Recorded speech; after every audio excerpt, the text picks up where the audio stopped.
Hello everyone, welcome to World Cricket Challenge. Who would have thought? It's finals, India versus Pakistan. Well, Pakistan versus India, they got there first. So, would you have guessed that? Not in my wildest dreams. I thought India was good, but if they would have got to the final or no was a big question. But Pakistan has surprised us all.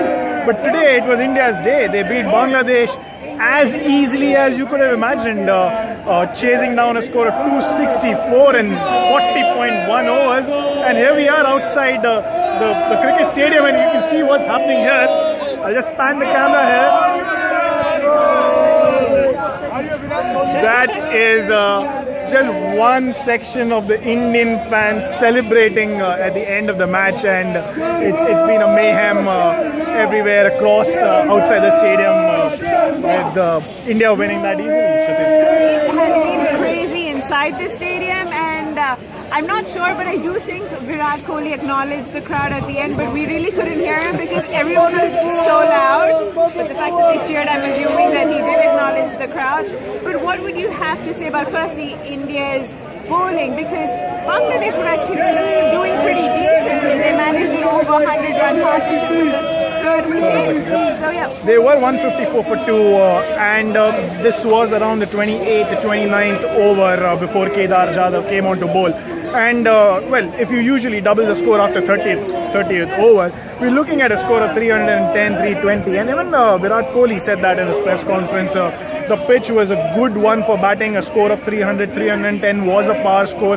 Mashraf and Murtaza was probably he was a little more greedy than that. He said it they should have scored 330, 340, which I think might have been difficult given that in the final 10 overs there's an extra fielder outside and it does become difficult to score. But a score of 300, 310 would have probably added a little more pressure on the Indian batsmen. Not that they felt any pressure chasing 264, having chased it down in, as we said, 40.1 overs. So a score of 300 might not have been that difficult either. But when you have that buffer of 30, 40 extra runs, it does add to that pressure. But a special word on Kedar Jadhav's bowling. I thought those 2 wickets were crucial, but more importantly, they frustrated the hell out of the Bangladeshi batsmen. Yeah. He's a part-time bowler, doesn't bowl too often. He was bowling those donkey drops. Not very short, not very long hops, but it was the simplest form of bowling you would probably face in the nets. What he was probably doing well was that he was getting a little loop, and the Bangladeshi batsmen thought that they had to go after him because they had the foundation, they could score a lot of runs, and that is where they probably messed up because they underestimated Kedar Jadhav. It's probably that feeling that I'm better than this guy and I should be on top of him, and that can, I guess, mess things up for you. And he ended up with an economy rate of like 3.66, which is crazy. Yeah, not only better than the guy, but Kedar Jadhav is probably not as good as the other bowlers. Right. I beg your pardon, Hardik Pandya and Jasprit Bumrah had a lot of overs in their bags. They bowled 8 of the last 9 overs in the final 10 overs, which just says that Bangladesh also thought that this is the right bowler to attack. And to begin with, they're not able to hit the bowler out. And when they finally got one shot going, it went straight to hand. So that was a problem with them. That was a problem for them. They tried to attack Kedar Jadhav a little more than they should have instead of. And even Mashraf and Murtaza said that it's a lack of experience. It's a mental toughness that comes into the picture at this stage of the tournament, which Bangladesh don't have a lot of experience. They made it to the quarterfinal of the World Cup and now a semi-final here. So he said mentally they need to improve. Physically speaking, skill-wise, they are there and thereabouts. But Sounds like a wicked win. I'm just kidding. You surprised me there. I thought the final has already started, probably. But yeah, I mean, even Bhuvneshwar Kumar in the beginning. And the celebrations go on. I don't think this is just a semi-final win. This is not a win in the final if India does win in the final.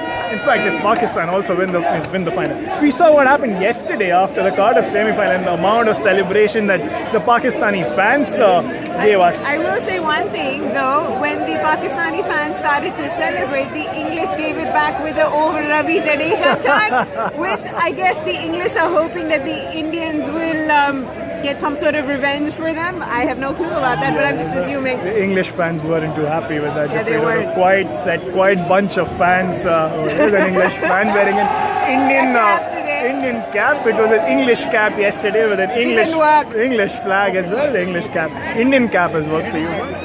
But clinical performance by the Indian bowlers, and I think even more clinical by the Indian batsmen. 265 could have been tricky. Slope, a decent pitch, or a batting friendly surface to win the match by 9 wickets with more than 9 overs to spare spoke something about the confidence that the top three have in their batting. Shikhar Dhawan gave them the kind of start that he has been given them all this tournament. Rohit Sharma took it a step further. It was good to see him get that century. He's gotten close to it each time. He's shown so much promise throughout this trophy, this Champions Trophy. It just hasn't crossed the line. It's not only about centuries. I think it's not about personal landmarks. Virat Kohli made it very clear. Apparently Pakistan's terrified and Kohli's on fire. We'll know about that on Sunday, and I don't think they're going to let us continue too much. I'm not going to let us continue. But one last word before we go. The top three batsmen have been doing well. Virat Kohli did not have one good game. He scored a duck in one of the matches, but after that he has been getting his form back. He spoke about that in the press conference again, said that he's been just concentrating on the processes and leaving the rest for the match. No question about landmarks, no question about how many he scores, whether he scores single digit, double digit, triple digit, doesn't matter. And he gave a lot of credit to the way Shikhar Dhawan and Rohit Sharma batted. And we've seen Rohit Sharma today was absolutely class personified. The way he played those shots, what made it even better was the fact that he went on to convert that class into a century. And that usually doesn't happen when you're going at that kind of those straight drives, those cover drives, those flicks. That was out of the ordinary. Definitely. One final word before my battery and everything runs out is during breakfast today, I saw the Indian team extremely focused, quietly eating their breakfast and left on time. Bangladeshi team strolled in one by one. Didn't really seem as focused as I saw the Indian team, and I sensed that little bit of difference. I don't know if such stuff really counts, but I guess it does at some point. In the hindsight, it does. That's obviously speaking in the hindsight. We never know if Bangladesh would have probably troubled India a little more. We might have been singing a different tune here. But coming up next for the World Cricket Chat would be the preview to the India versus Pakistan final. Oh gosh, why do I talk about Sri Lanka?